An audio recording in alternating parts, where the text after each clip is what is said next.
मेरे प्यारे देशवासियों, नमस्कार।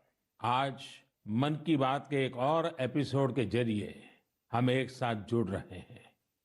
ये 2022 की पहली मन की बात है। आज हम फिर ऐसी चर्चाओं को आगे बढ़ाएंगे जो हमारे देश और देशवासियों की सकारात्मक प्रेरणाओं और सामूहिक प्रयासों से जुड़ी होती हैं। आज हमारे पूज्य बापू महात्मा गांधी जी की पुण्यतिथि भी है। 30 जनवरी का ये दिन हमें बापू की शिक्षाओं की याद दिलाता है। अभी कुछ दिन पहले ही हमने गणतंत्र दिवस भी मनाया। दिल्ली में राजपथ पर हमने देश के शौर्य और सामर्थ्य की जो झांकी देखी, उसने सबको गर्व और उत्साह से भर दिया है। एक परिवर्तन जो आपने देखा होगा, अब गणतंत्र दिवस समारोह 23 जनवरी यानी नेताजी सुभाष चंद्र बोस की जन्म जयंती से शुरू होगा और 30 जनवरी तक यानी गांधी जी की पुण्यतिथि तक चलेगा। इंडिया गेट पर नेताजी की डिजिटल प्रतिमा भी स्थापित की गई है। इस बात का जिस प्रकार से देश ने स्वागत किया, देश के हर कोने से आनंद की जो लहर उठी, हर देशवासी ने जिस प्रकार की भावनाएं प्रकट की, उसे हम कभी भूल नहीं सकते हैं। साथियों, आजादी के अमृत महोत्सव में देश इन प्रयासों के जरिए अपने राष्ट्रीय प्रतीकों को पुनर्प्रतिष्ठित कर रहा है।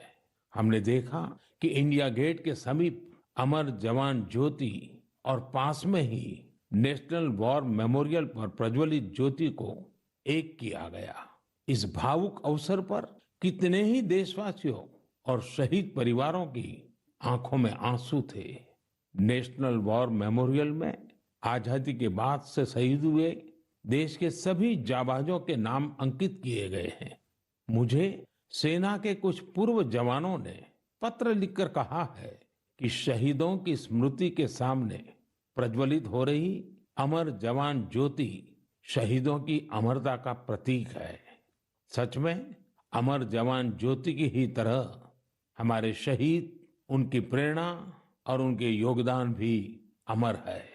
मैं आप सभी से कहूंगा, जब भी अवसर मिले नेशनल वॉर मेमोरियल जरूर जाएं। अपने परिवार और बच्चों को भी जरूर ले जाएं।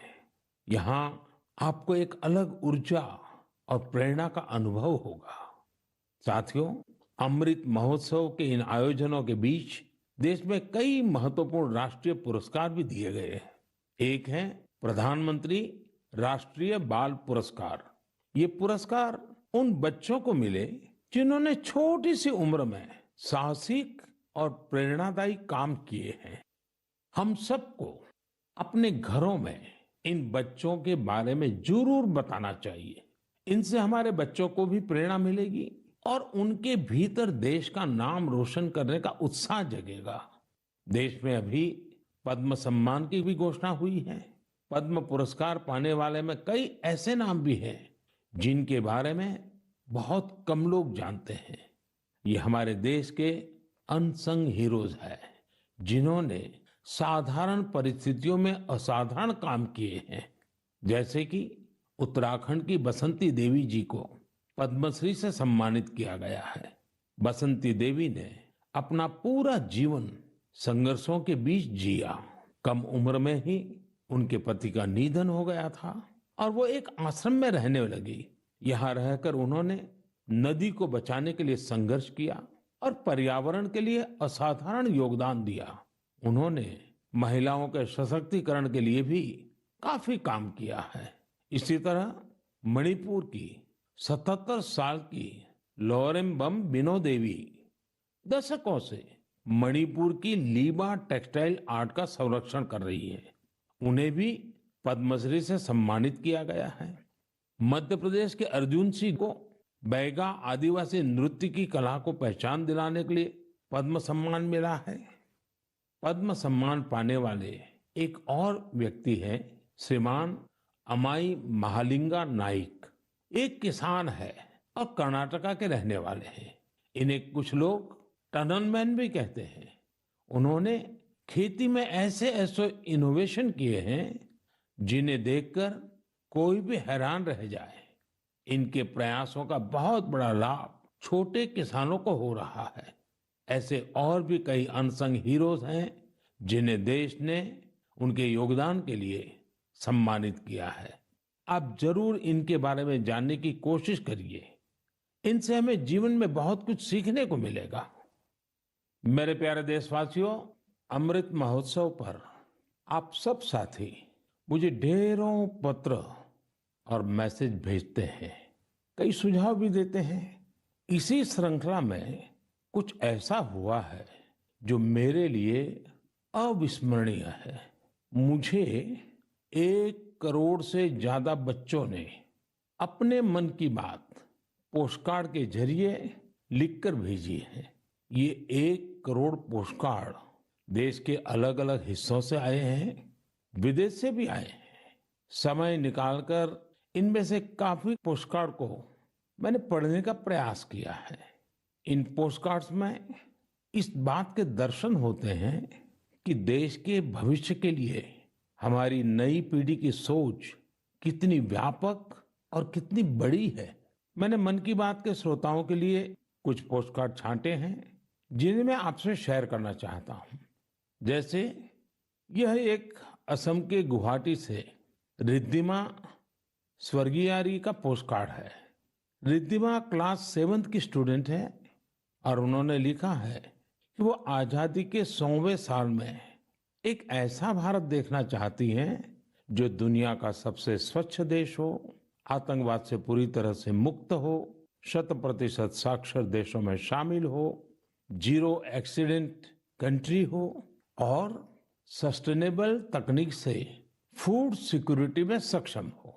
रिद्धिमा, हमारी बेटियां जो सोचती हैं, जो सपने देश के लिए देखती हैं, वो तो पूरे होते ही हैं जब सबके प्रयास जुड़ेंगे।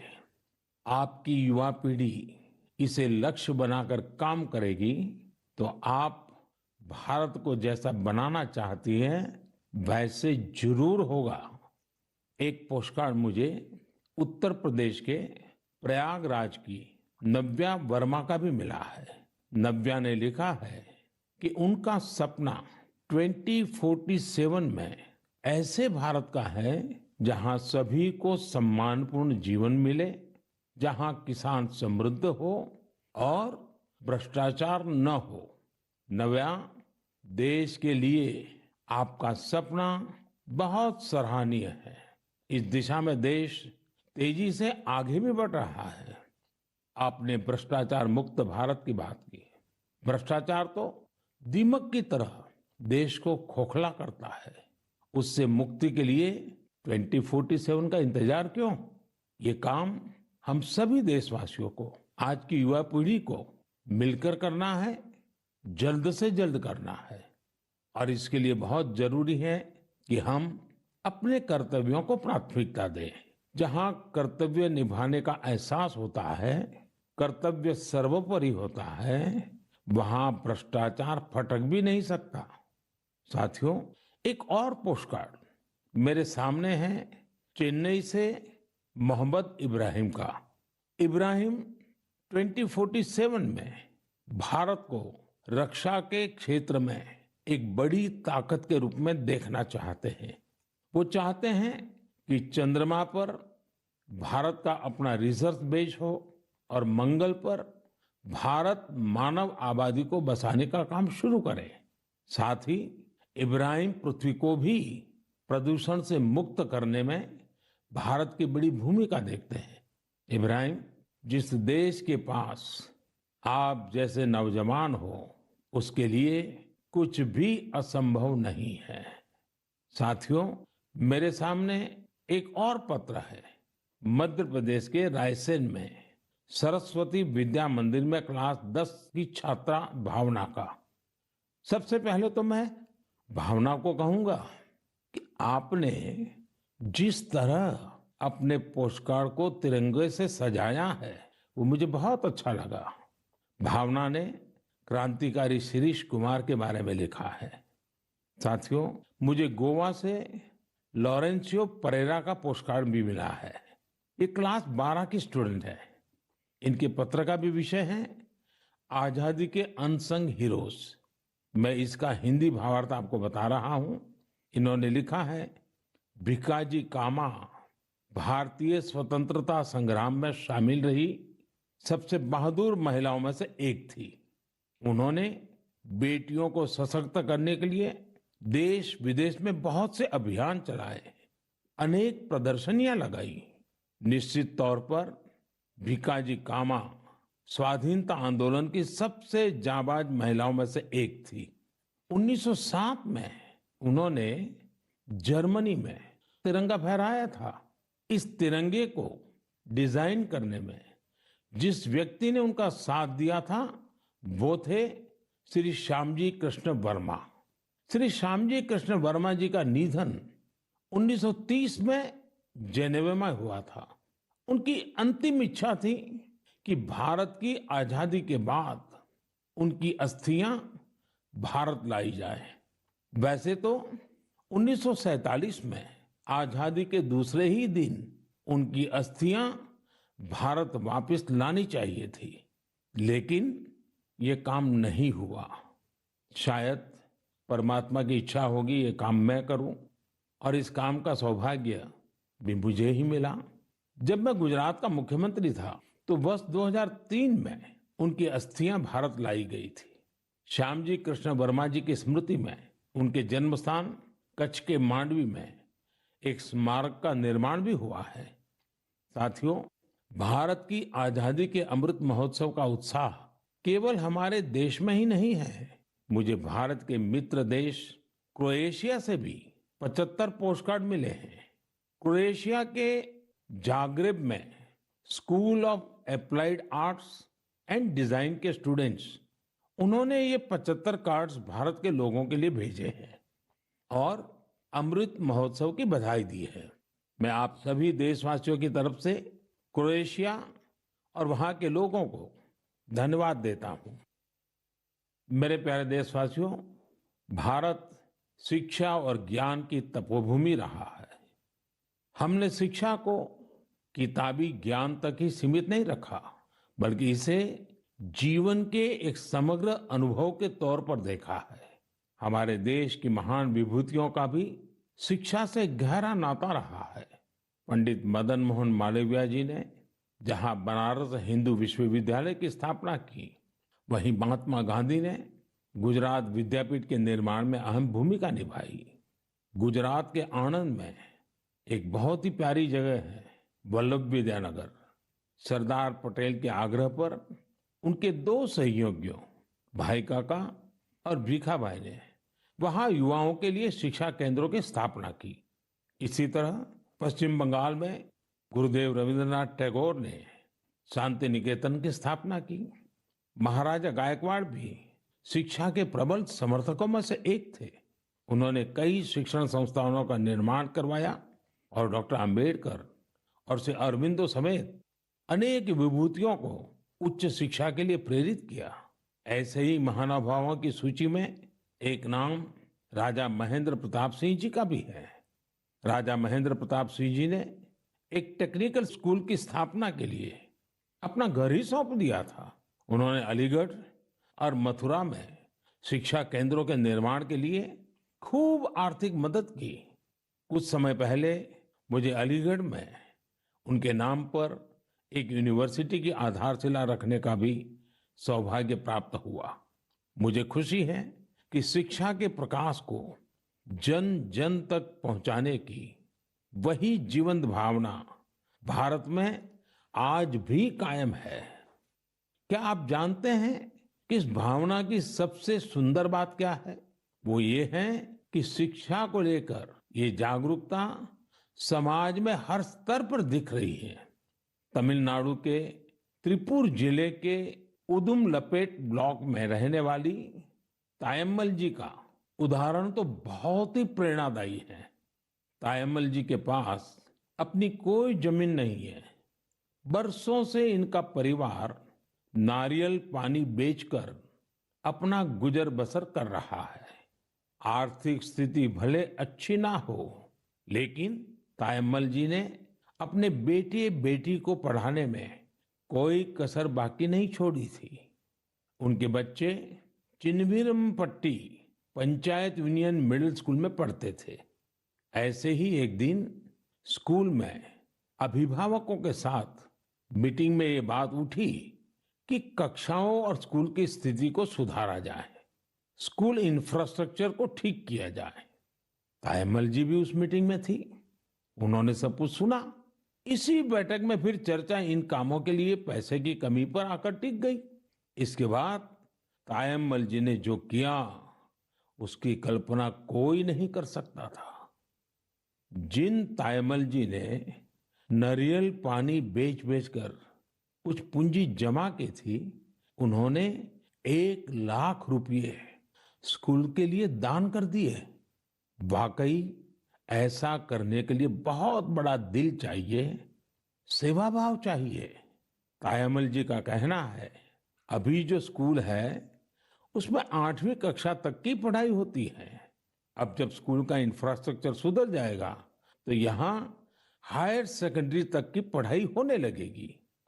हमारे देश में शिक्षा को लेकर यह वही भावना है जिसकी मैं चर्चा कर रहा था। मुझे आईआईटी बीएचयू के एक एल्यूमिनस के इस तरह के दान के बारे में भी पता चला है। बीएचयू के पूर्व छात्र जय चौधरी जी ने आईआईटी बीएचयू फाउंडेशन को $1 मिलियन यानी करीब करीब 7.5 करोड़ रुपया डोनेट किए। साथियों, हमारे देश में अलग अलग क्षेत्रों से जुड़े बहुत सारे लोग हैं जो दूसरों की मदद कर समाज के प्रति अपनी जिम्मेदारी का निर्वाह कर रहे हैं। मुझे बेहद खुशी है कि इस तरह के प्रयास उच्च शिक्षा के क्षेत्र में, खासकर हमारी अलग अलग आईआईटीज में निरंतर देखने को मिल रहे हैं।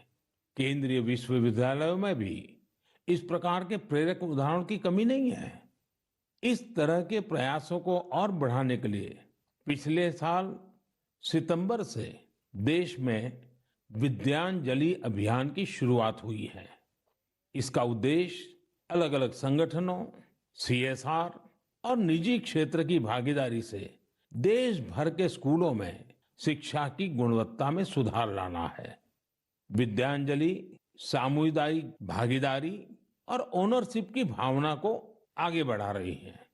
अपने स्कूल, कॉलेज से निरंतर जुड़े रहना, अपनी क्षमता के अनुसार कुछ न कुछ योगदान देना, यह एक ऐसी बात है जिसका संतोष और आनंद अनुभव लेकर ही पता चलता है। मेरे प्यारे देशवासियों, प्रकृति से प्रेम और हर जीव के लिए करुणा, ये हमारी संस्कृति भी है और सहज स्वभाव भी है। हमारे इन्हीं संस्कारों की झलक अभी हाल ही में तब दिखी जब मध्य प्रदेश के पेंच टाइगर रिजर्व में एक बाघिन ने दुनिया को अलविदा कर दिया। इस बाघिन को लोग कॉलर वाली बाघिन कहते थे। वन विभाग ने इसे T15 नाम दिया था। इस बाघिन की मृत्यु ने लोगों को इतना भावुक कर दिया जैसे उनका कोई अपना दुनिया छोड़ गया हो। लोगों ने बाकायदा उसका अंतिम संस्कार किया, उसे पूरे सम्मान और स्नेह के साथ विदाई दी। आपने भी ये तस्वीरें सोशल मीडिया में जरूर देखी होगी। पूरी दुनिया में प्रकृति और जीवों के लिए हम भारतीयों के इस प्यार की खूब सराहना हुई। कॉलर वाली बाघिन ने जीवन काल में 29 शावकों को जन्म दिया और 25 को पाल पोसकर बड़ा भी बनाया। हमने T15 के इस जीवन को भी सेलिब्रेट किया और जब उसने दुनिया छोड़ी तो उसे भावुक विदाई भी दी। यही तो भारत के लोगों की खूबी है। हम हर चेतन जीव से प्रेम का संबंध बना लेते हैं। ऐसा ही एक दृश्य हमें इस बार गणतंत्र दिवस की परेड में भी देखने को मिला। इस परेड में प्रेसिडेंट्स बॉडीगार्ड्स के चार्जर घोड़े विराट ने अपनी आखिरी परेड में हिस्सा लिया। घोड़ा विराट 2003 में राष्ट्रपति भवन आया था और हर बार गणतंत्र दिवस पर कमांडेंट चार्जर के तौर पर परेड को लीड करता था। जब किसी विदेशी राष्ट्राध्यक्ष का राष्ट्रपति भवन में स्वागत होता था, तब भी वो अपनी ये भूमिका निभाता था। इस वर्ष आर्मी डे पर घोड़े विराट को सेना प्रमुख द्वारा कॉज कमेंडेशन कार्ड भी दिया गया। विराट की विराट सेवाओं को देखते हुए उसकी सेवानिवृत्ति के बाद उतने ही भव्य तरीके से उसे विदाई दी गई। मेरे प्यारे देशवासियों, जब एकनिष्ठ प्रयास होता है, नेक नियत से काम होता है, तो उसके परिणाम भी मिलते हैं। इसका एक बेहतरीन उदाहरण सामने आया है असम से। असम का नाम लेते ही वहां के चाय बागान और बहुत सारे नेशनल पार्क का ख्याल आता है।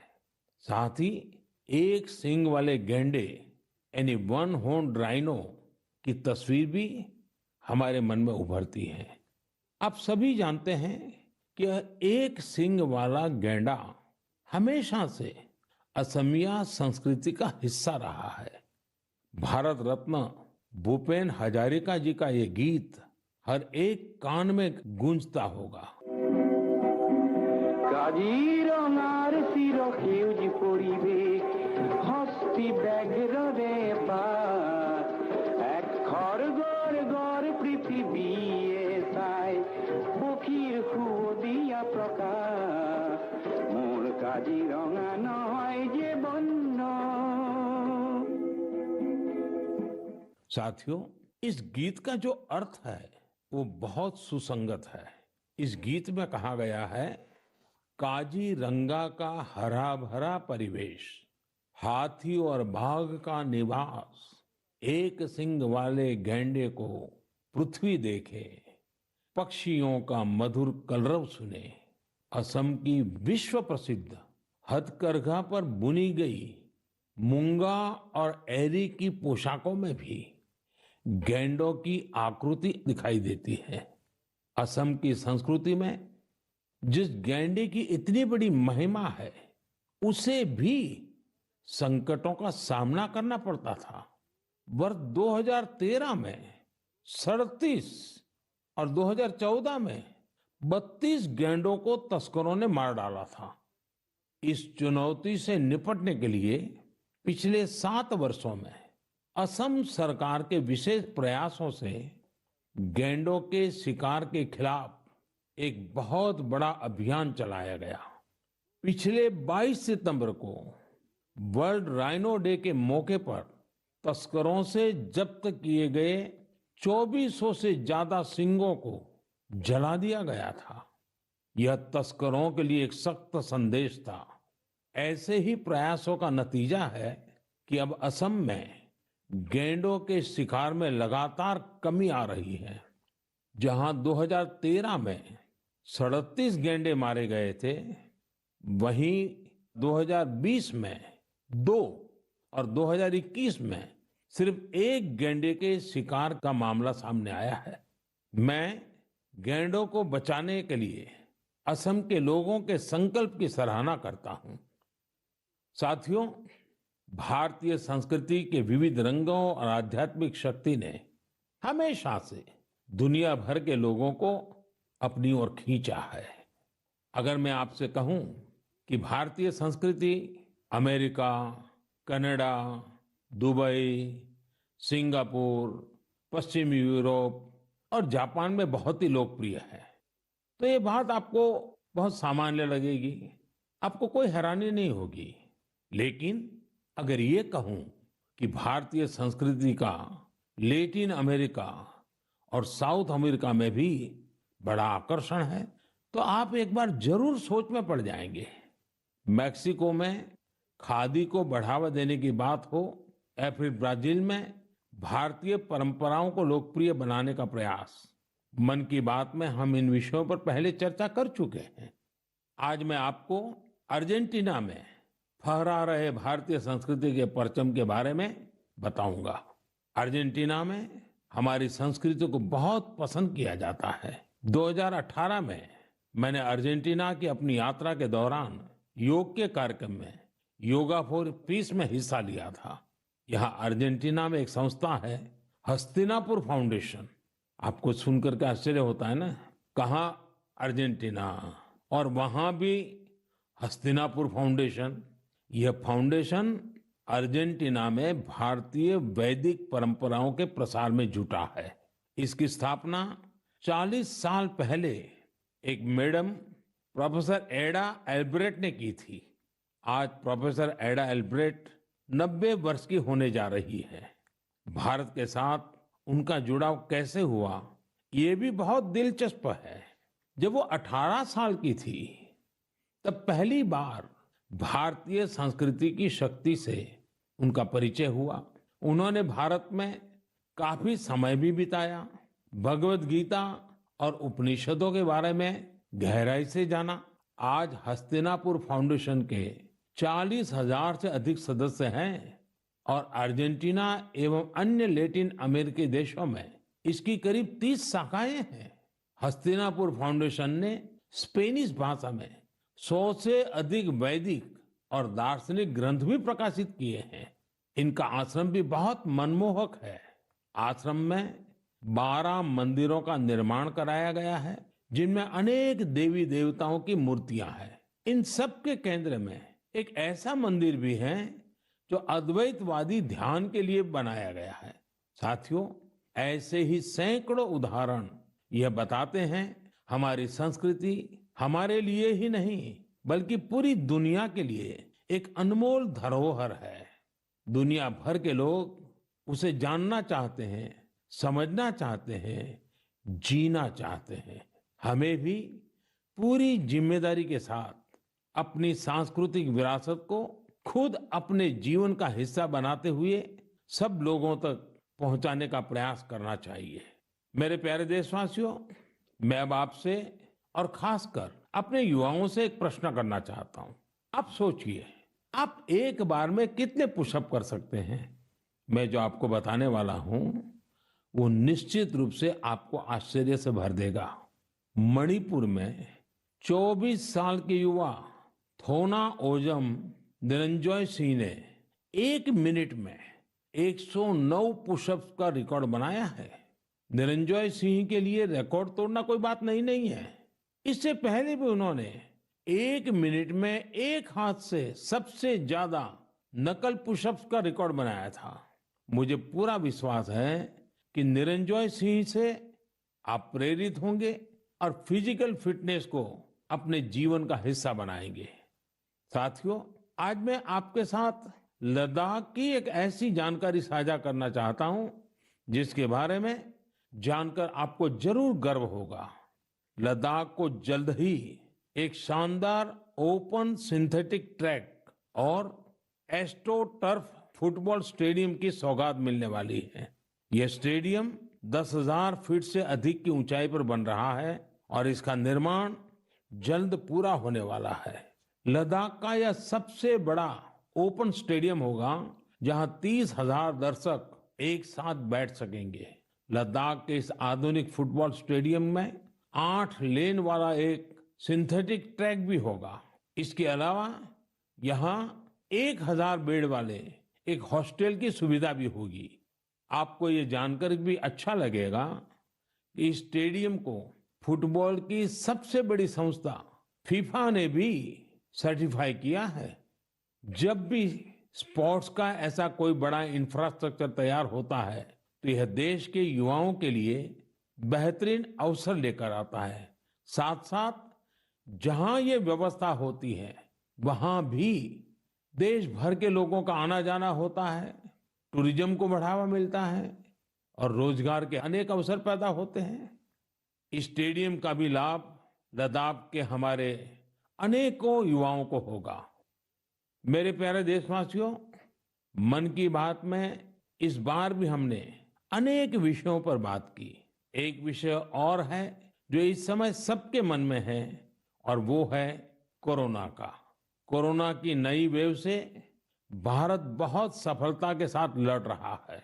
ये भी गर्व की बात है कि अब तक करीब करीब 4.5 करोड़ बच्चों ने कोरोना वैक्सीन की डोज ले ली है। इसका मतलब यह हुआ कि 15 से 18 साल की आयु वर्ग के लगभग 60% यूथ ने 3 से 4 हफ्ते में ही टीके लगवा लिए हैं। इससे न केवल हमारे युवाओं की रक्षा होगी, बल्कि उन्हें पढ़ाई जारी रखने में भी मदद मिलेगी। एक और अच्छी बात ये भी है कि 20 दिन के भीतर ही 1 करोड़ लोगों ने प्रिकॉशन डोज भी ले ली है। अपने देश की वैक्सीन पर देशवासियों का ये भरोसा हमारी बहुत बड़ी ताकत है। अब तो कोरोना संक्रमण के केस भी कम होने शुरू हुए हैं। ये बहुत सकारात्मक संकेत है। लोग सुरक्षित रहें, देश की आर्थिक गतिविधियों की रफ्तार बनी रहे, हर देशवासी की यही कामना है। और आप तो जानते ही हैं, मन की बात में कुछ बातें मैं कहे बिना रह ही नहीं सकता हूं। जैसे स्वच्छता अभियान को हमें भूलना नहीं है, सिंगल यूज प्लास्टिक के खिलाफ अभियान को हमें और तेजी लानी जरूरी है। वोकल फॉर लोकल का मंत्र ये हमारी जिम्मेवारी है। हमें आत्मनिर्भर भारत अभियान के लिए जी जान से जुटे रहना है। हम सबके प्रयास से ही देश विकास की नई ऊंचाइयों पर पहुंचेगा। इसी कामना के साथ मैं आपसे विदा लेता हूं। बहुत बहुत धन्यवाद।